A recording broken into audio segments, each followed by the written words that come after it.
नमस्कार दोस्तों, स्वागत है आपका आज की हमारी इस वीडियो में। आज हम चर्चा करेंगे कोशिका के ऊपर। कोशिका से संबंधित कुछ प्रमुख प्रश्नों को हल करेंगे और साथ साथ में इसी के साथ हम जानेंगे कोशिका के बारे में भी। तो पहला जो क्वेश्चन है वो है traffic police of the cell किसे कहते हैं? क्या कहते हैं? Traffic police of the cell, यानी कि सेल के अंदर पदार्थों के आवागमन पर कौन नियंत्रण रखता है। जब एक सेल से दूसरी सेल में पदार्थ यानी कोशिका द्रव्य जब प्रवाहित होता है, ट्रांसफ़र होता है, तब उसके अंदर आने वाले मटेरियल पर किसकी निगाहें होती हैं? केंद्रक की, गोल्गी सोम की, सेंट्रोसोम की या लाइसोसोम की? तो ये बोलते हैं हम लोग क्या, गोल्गी सोम। अगर आपने सेल का स्ट्रक्चर थोड़ा गौर से पढ़ा होगा तो आप क्या पाते हैं कि सेल के सभी साइड में छोटे छोटे से होल्स होते हैं, उन्हें क्या बोलते हैं हम लोग? प्लाज्मोडेस्माटा। इनसे और इन्हीं प्लाज्मोडेस्माटा से जो है दूसरी सेल क्या होती है? आपस में जॉइंट होती है। और इस वाली सेल के अंदर से जो भी पदार्थ है वो इस वाली में जाएगा, तो वो जाता किससे है? प्लाज्मोडेस्माटा से। इन्हीं प्लाज्मोडेस्माटा के आसपास जो है आपको देखने को मिलेंगे क्या? गोल्गी एपरेटस, गोल्गी सोम। ठीक है, तो अब जान लेते हैं गोल्गी सोम के बारे में। अगर हम गोल्गी सोम के बारे में प्रमुख चर्चा करें खास खास बिंदुओं की, तो इसकी जो खोज है वो कैमिलो गोल्गी ने की थी। एक क्वेश्चन यहाँ से ऐसा ही बन सकता है कि गोल्गी सोम की या गोल्गी बॉडी की खोज किसने की थी? कैमिलो गोल्गी ने की थी, पहली चीज़। इसको हम लोग गोल्गी सोम बोलते हैं, गोल्गी बॉडी बोलते हैं, गोल्गी एपरेटस बोलते हैं। ठीक है, इसको हम डिक्टियोसोम भी बोलते हैं। क्या बोलते हैं हम लोग इसको? जिसको हम लोग डिक्टियोसोम भी बोलते हैं। और इसका प्रमुख कार्य क्या है? Traffic police of the cell की तरह काम करना, यानी कि सेल के अंदर आने वाले पदार्थों पर नियंत्रण और उसमें पता करना कि कहीं कोई अननोन मटेरियल तो नहीं आ रहा है। अगला क्वेश्चन है, पौधों के वार्षिक वलय से क्या ज्ञात होता है? वार्षिक वलय का मतलब होता है एनुअल रिंग। क्या होता है? एनुअल रिंग, जो कि पेड़ों में देखने को मिलती है। अगर आपने कभी फर्नीचर वगैरह देखा हो या पेड़ के तने को कटा हुआ देखा हो, तो बीच में आपने राउंड राउंड सर्कल्स देखे होंगे जो ब्राउन और येलो है, ब्राउन और ब्लैक कलर के होते हैं। उन्हें हम लोग बोलते हैं वार्षिक वलय, एनुअल रिंग। उनसे क्या पता लगता है? पौधे का नाम, पौधे की आयु, पौधे की आकार की, या कुछ भी नहीं, तो उसे पता लगता है पौधे की आयु। जी हाँ, वार्षिक वलय से हम किसी भी पौधे की आयु को ज्ञात कर सकते हैं। ठीक है, ऐसे ही जानवरों में जो सींग वाले जानवर होते हैं, ठीक है, जिनमें हॉर्न होते हैं, अगर आप उनके हॉर्न को कट करें तो उसके अंदर भी ऐसे ही रिंग्स देखने को मिलेंगे। और इन रिंग से हम जानवरों की आयु का भी पता कर लेते हैं, यानी कि जानवरों की आयु जिनमें सींग होते हैं वो उनके सींग के अंदर जो रिंग्स होते हैं उनसे पता करते हैं।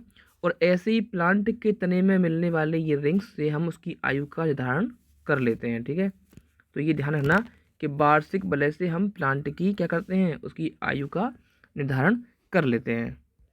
अगला क्वेश्चन जो है हमारा वो है, पादप कोशिकाओं का सबसे बाहरी आवरण कहलाता है। क्या कहलाता है? सबसे बाहरी आवरण पूछा गया है किसका? पादप कोशिकाओं का। तो सबसे पहले तो हम सेल पर थोड़ा सा यहाँ प्रकाश डालेंगे कि सेल्स आर टू टाइप। ठीक है, एक तो होती है कौन सी? प्लांट सेल, जिसे हम लोग बोलते हैं आपकी पादप कोशिका, जिसको भी हाल पढ़ रहे हैं।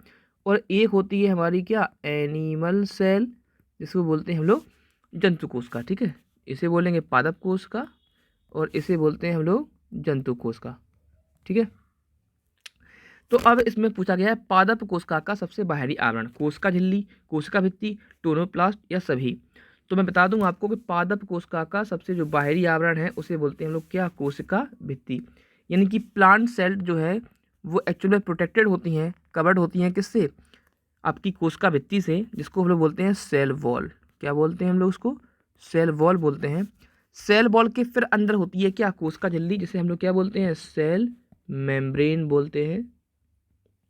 ठीक है, अगर यहाँ पर फिर से एक बार सेल का स्ट्रक्चर ड्रॉ किया जाए, देखो स्ट्रक्चर ड्रॉ इसलिए कर रहा हूँ ताकि आपको इजीली समझ आ जाए। तो ये क्या है? ये है आपकी किस प्लांट सेल की सेल वॉल, यानी कि कोशिका भित्ति। और इस कोशिका भित्ति के अंदर साइड में पड़ी होगी क्या? ऐसे सेल मेम्ब्रेन, यानी कोशिका झिल्ली। तो सबसे बाहरी आवरण कौन सा हो गया? सबसे बाहरी आवरण हो गया इसका कौन सा? सेल वॉल, यानी कि कोशिका भित्ति। उसके अंदर फिर कौन सी जाएगी हमारी? सेल मेम्ब्रेन यानी कि कोशिका झिल्ली। ठीक है, तो सबसे बाहरी आवरण कौन सा हो गया हमारा? कोशिका भित्ति। एक्चुअल में क्या है, अभी मैं पूरा एक वीडियो बनाऊंगा जिसमें मैं प्लांट और एनिमल सेल को उसके फिगर के साथ डिस्कस करूंगा, तो आपको और अच्छे से क्लियर हो जाएगा। ठीक है, चलिए अब नेक्स्ट क्वेश्चन देखते हैं हम लोग। हमारा अगला क्वेश्चन है, कोशिका में प्रोटीन संश्लेषण कहाँ होता है? बहुत इंपॉर्टेंट क्वेश्चन है, प्रोटीन संश्लेषण कहाँ होता है? ऑप्शन देख करके अक्सर जो है हम लोग का दिमाग चकरा जाता है। यहाँ पर ऑप्शन में केंद्रक नहीं रखा, वरना मोस्टली बॉयज़ तो केंद्रक ही सोच के लगा देते हैं, गर्ल्स बॉयज स्टूडेंट जो भी। ठीक है, तो कोशिका में प्रोटीन संश्लेषण कहाँ पे होता है? तो वह राइबोसोम, माइटोकॉन्ड्रिया, गोल्गी सोम या सेंट्रोसोम। तो वह होता है क्या? राइबोसोम में। राइबोसोम को हम लोग protein factory of the cell भी बोलते हैं। क्या बोलते हैं? राइबोसोम को प्रोटीन फैक्ट्री भी हम लोग बोलते हैं। राइबोसोम की जो खोज है वो पैलेट नाम के साइंटिस्ट ने सबसे पहले की थी। ठीक है, यह जंतु कोशिका और पादप कोशिका दोनों में देखने को मिलेंगे और प्रोटीन का क्या करते हैं? निर्माण करते हैं। ये ध्यान रखना आप लोग यहाँ पर। और सबसे बड़ी बात यह है कि इनकी जो उत्पत्ति है वो आपके केंद्रक के अंदर से ही होती है। जो केंद्रक में छोटे होल होते हैं उनसे इनकी उत्पत्ति होती है। और ER यानी कि एंडोप्लाज्मिक रेटिकुलम, फुल फॉर्म क्या है मैं लिख दूँ, शायद एग्जाम में आ जाए। Endoplasmic reticulum. देखिए, कॉम्पिटिटिव एंड बोर्ड एग्जाम दोनों स्टूडेंट्स इसको देखते रहे, उनके काम की चीज़ है। ER के ऊपर ये लगे होते हैं। तो जिस ER के ऊपर क्या लगे होते हैं? राइबोसोम। जिस ER के ऊपर क्या लगे होंगे हमारे? राइबोसोम। उसको हम लोग बोलते हैं रफ एंडोप्लाज्मिक रेटिकुलम, क्योंकि राइबोसोम के जुड़ने से उसका जो सरफेस है वो थोड़ा रफ हो जाता है, खुरदला हो जाता है। जबकि जिस पर जो है राइबोसोम नहीं होते हैं, राइबोसोम जिस पर नहीं होंगे, एब्सेंट होते हैं, उसको क्या बोलते हैं हम लोग? सर वो स्मूथ ही होती है। यानी कि राइबोसोम जिस पर नहीं पाए जाएंगे उसको बोलते हैं सर। ठीक है, तो राइबोसोम करते क्या है? प्रोटीन को बनाते हैं। और इन राइबोसोम को जगह कौन करता है प्रोवाइड? वो है ER, यानी कि एंडोप्लाज्मिक रेटिकुलम जो है प्रोटीन सिंथेसिस के लिए राइबोसोम को साइट यानी कि प्लेस जो है प्रोवाइड कराती है। अब अगला क्वेश्चन देखते हैं।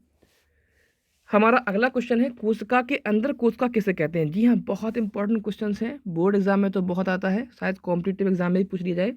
कोशिका के अंदर कोशिका, यार सेल के अंदर सेल ऑर्गेनेल्स तो सुने हैं, यानी कोशिका के अंदर उसके कोशिका उपांग तो सुने हैं, लेकिन कोशिका के अंदर कोशिका?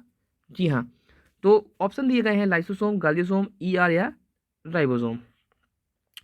तो यहाँ पर क्या है, चारों के चारों जो ऑप्शन है वो कैसे हैं? एकदम से गलत दिए गए हैं। यहाँ पर ना तो लाइसोसोम ही होता है, ना गोल्जीसोम होता है, ना ER होता है और ना ही राइबोसोम होता है। यहाँ पर चार ऑप्शन इसलिए रखे गए हैं थोड़े रॉन्ग, ताकि इसको और डीपली डिस्कस किया जा सके। तो इसमें से क्या हो गया?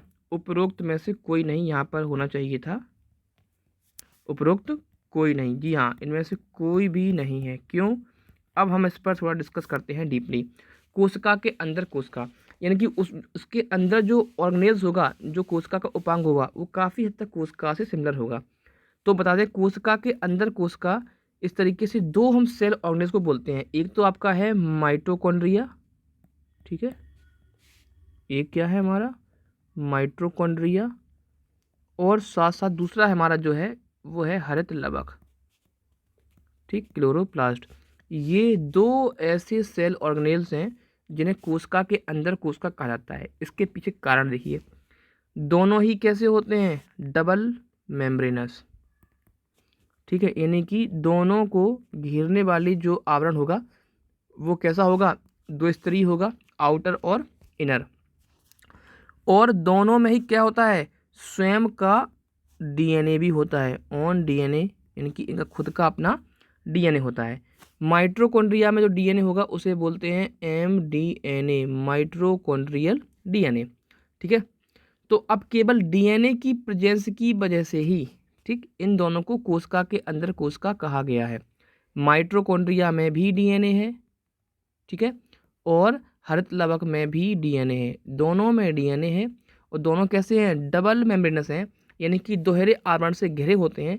यही वजह है कि इन दोनों को हमने कहा है कोशिका के अंदर कोशिका। तो कैसे भी क्वेश्चन पूछ सकते हैं। डबल मेम्ब्रेनस सेल ऑर्गेनिज्म किसे बोलते हैं, तो वो माइटोकॉन्ड्रिया और हरितलवक है। या पूछ सकते हैं कोशिका के अंदर कोशिका क्या है, तो वो माइटोकॉन्ड्रिया है, हरितलवक है। क्वेश्चन ऐसे ही पूछ सकते हैं कि किस सेल उपांग में खुद का स्वयं का डीएनए होता है, तो अगर माइटोकॉन्ड्रिया होगा तो आप माइटोकॉन्ड्रिया पर टिक करिए, हरितलवक होगा तो आप हरितलवक पर टिक कर दीजिए। दोनों ही आपके सही मान जाएंगे। अगर दोनों ऑप्शन एक साथ दिए आते हैं तो, या एक होता है तो फिर आप एक पर टिक करेंगे। ठीक है, आई होप कि यहाँ से आपको ये कॉन्सेप्ट क्लियर हो गया हो। नहीं हुआ हो तो आप कमेंट बॉक्स में पूछ सकते हैं, मैं वहाँ पर आपको रिप्लाई कर दूंगा। चलिए अपना नेक्स्ट देखते हैं क्वेश्चन। अगला क्वेश्चन है, कोशिका के आत्महत्या के थैले बोले जाते हैं। आत्महत्या, suicide bag of the cell, suicide bag of the cell. चलिए ये देख लेते हैं भाई। ऑप्शन दिए गए हैं केंद्रक, हरितलवक, गोल्जी सोम या ER। तो कोशिका के अंदर, सॉरी कोशिका के आत्महत्या के थैले, तो इसमें से कौन सा है, इसमें से भी कोई भी ऑप्शन नहीं दिया गया है। ठीक है, चारों ही ऑप्शन कैसे हैं, गलत हैं, क्योंकि कोशिका के आत्महत्या के थैले के रूप में हम सब विदित हैं कि वो होता है आपका क्या, लाइसोसोम होता है। क्यों, क्या होता है, लाइसोसोम, जिसकी खोज क्रिश्चियन डी ड्यूब ने की थी। ये करते क्या है लाइसोसोम, जब सेल इन्फेक्टेड हो जाती है या सेल के अंदर कोई अननोन मटेरियल आ जाता है, भाई अननोन मटेरियल के आने से ही सेल कैसी होती है, सेल हो जाती है आपकी इन्फेक्टेड। तो उसे ख़त्म करने के लिए लाइसोसोम क्या करते हैं, बस्ट जाते हैं, फट जाते हैं उसे और ख़त्म कर देते हैं, क्योंकि लाइसोसोम में डाइजेस्टिव एंजाइम्स देखने को मिलते हैं। कौन से एंजाइम होते हैं, डाइजेस्टिव एंजाइम्स, जो उस अननोन पार्टिकल को, बाहरी पदार्थ को ख़त्म कर देता है। ठीक है, तो यहाँ पर इन चार में से कोई एक ऑप्शन जो है आपका लाइसोसोम होना चाहिए था। ठीक है, चलिए अगला देखते हैं क्वेश्चन। कोशिका की खोज किसने की थी, रॉबर्ट ब्राउन ने, रॉबर्ट हुक ने, गैलीलियो ने, या इनमें से कोई नहीं। बहुत इंपॉर्टेंट क्वेश्चन है, बहुत सिंपल और आसान क्वेश्चन भी है, बहुत बार आया भी है। कोशिका की खोज, ठीक है, सबसे पहले जो है सेल को किसने डिस्कवर्ड किया था, रॉबर्ट ब्राउन ने, रॉबर्ट हुक ने। तो यहाँ पे इसका जो सही ऑप्शन है वो है रॉबर्ट हुक ने। जी हाँ, रॉबर्ट हुक ने सबसे पहले सेल को कॉर्क के रूप में देखा था। जो लकड़ी की जो कॉर्क है उसमें देखा था, उसमें इन्होंने इसके हेक्सागोनल कुछ पार्ट देखे थे। ठीक है, ठीक है, ब्लॉक थे छोटे छोटे, जिनको इन्होंने सेलुला नाम दिया था। उसी फिर सेलुला से ही बाद में आगे चल के नया शब्द बना सेल, जिसका हिंदी पर्याय क्या होता है, कोशिका। ठीक है, क्या हो गया, कोशिका, जो कि जीवन का आधार है, हमारे बॉडी की फंक्शनल और बेसिक यूनिट है, स्ट्रक्चर यूनिट है। तो कोशिका को हम लोग क्या क्या बोलते हैं, सेल को हम लोग फंक्शनल, ये थोड़ा ध्यान रखने, यानी क्रियात्मक, और स्ट्रक्चरल, यानी कि हमारे निर्माण की यूनिट भी बोलते हैं, इकाई बोलते हैं। ठीक है, तो functional and structural unit of the cell इस क्या है, बॉडी, वो है हमारी सेल। अब यहाँ पर एक और दिया गया है option, Robert Hooke, sorry Robert brown. तो रॉबर्ट ब्राउन ने जो है केंद्रक की खोज की थी। किसकी खोज की थी, केंद्रक की। साथ साथ में आपको मैं एक्स्ट्रा नॉलेज के रूप में और बता दूं कि रॉबर्ट हुक ने जो पहली सेल देखी थी वो कैसी थी, नॉन लिविंग थी। ठीक है, तो क्वेश्चन ये भी पूछ सकते हैं कि मृत कोशिका सबसे पहले कैसे देखी थी, तो वो है रॉबर्ट हुक। अब यहाँ से सवाल ये उठता है कि जब रॉबर्ट हुक ने सबसे पहले मृत कोशिका देखी थी, तो भाई सबसे पहले जीवित कोशिका किसने देखी थी। सवाल तो आना लाजमी है, अगर आपके दिमाग में से क्वेश्चन नहीं आता है तो बेकार है, आना चाहिए। जीवित कोशिका सबसे पहले किसने देखी थी, तो जी हाँ, जीवित कोशिका को सबसे पहले देखने वाले वैज्ञानिक थे एंटोन वॉन ल्यूवेनहॉक। कौन थे, एंटोन वॉन ल्यूवेनहॉक। ये आप याद रखना कि एंटोन वॉन ल्यूवेनहॉक ने सबसे पहले जो है जीवित कोशिका को देखा था। और मृत किसने देखी थी, रॉबर्ट हुक ने। तो क्वेश्चन हमेशा यही आएगा, कोशिका खोज किसने की थी, तो आप वहाँ पर टिक करेंगे रॉबर्ट हुक ने की थी। आप चलिए अगला क्वेश्चन देखते हैं। ये रिक्तका को चारों तरफ से घेरे रहती हैं, कौन, क्लोरोप्लास्ट, टोनोप्लास्ट, बायोप्लास्ट या क्रोमोप्लास्ट। सभी जो है इसके ऑप्शन सिमिलर लग रहे हैं। रिक्तका दैट इज कॉल्ड वैक्यूल्स, क्या बोलते हैं हम लोग इसको, वैक्यूल। आपने अगर सेल का स्ट्रक्चर थोड़ा डीपली पढ़ा होगा, मैंने यहाँ पे एक्चुअली इंक्लूड नहीं किया है, मैं बना रहा हूँ यहाँ पर। तो ये क्या हो गया हमारा न्यूक्लियस, और इसके साथ साथ आपने देखे होंगे इस प्रकार से वैक्यूल्स पड़ी होती हैं, ये हमारी हो गई क्या, सेल वॉल। और इसके बाद हमारी ये क्या पड़ी होती है इसमें, सेल मेम्ब्रेन। फिर यहाँ ढेर सारे पड़े होंगे हमें ऑर्गेनेल्स। ये हमारा हो गया न्यूक्लियस। ठीक है, तो ये जो बड़े बड़े स्ट्रक्चर देखने को मिलेंगे इन्हें बोलते हैं क्या, वैक्यूल्स। इन्हें घेरने वाले जो है आवरण क्या बोलते हैं, तो इससे बोलते हैं टोनोप्लास्ट। क्या बोलते हैं, टोनोप्लास्ट। और ये कैसी होती है, यूनी मेम्ब्रेनस होती है, यानी कि सिंगल लेयर में होगी ये। और क्या करेगी, रिक्तिका को चारों तरफ से घेर रहती है। रिक्तिका के अंदर डाइजेस्टिव एंजाइम्स पाए जाते हैं। ठीक है, और इसका प्रमुख कार्य है कोशिका के अंदर जो प्रोटीन है या कार्बोहाइड्रेट है उसका पाचन करना। क्या करना, पाचन करना, ताकि वो कोशिका के लायक बन सके। तो यहाँ से क्वेश्चन बनता है एक ये भी कि रिक्तिका का कार्य क्या है, तो इसका कार्य है कोशिका के अंदर भोज्य पदार्थों का पाचन। ठीक है, तो ये ध्यान रखना आप, टोनोप्लास्ट बहुत इंपॉर्टेंट है। और ये मेडिकल की में CPMT की शुरुआती परीक्षाओं में ये बहुत क्वेश्चन पूछा गया है, नीट में भी आ रहा है। ठीक है, और शुरुआत में क्या था, CPMT जो बदल के अब नीट हो गया है, उसमें भी क्वेश्चन बहुत पूछा गया है। चलिए अगला क्वेश्चन देखते हैं हमारा, कोशिका का ऊर्जा ग्रह किसे कहते हैं, यानी कि powerhouse of the cell की यहाँ बात हो रही है भाई। कोशिका का ऊर्जा ग्रह, powerhouse of the cell, ऐसा भी एग्जाम में लिख करके आ सकता है। सेंट्रोसोम, माइटोकॉन्ड्रिया, राइबोसोम या केंद्रक। तो इसका सही जो जवाब है वो है आपका माइटोकॉन्ड्रिया। जी हाँ, माइटोकॉन्ड्रिया को ही हम लोग powerhouse of the cell कहते हैं। माइटोकॉन्ड्रिया एक डबल मेम्ब्रेनस स्ट्रक्चर है जिसको अभी हमने डिस्कस किया था, जिसके पास अपना खुद का क्या होता है, DNA होता है। इसी वजह से इसे हम सेल के अंदर सेल कहते हैं।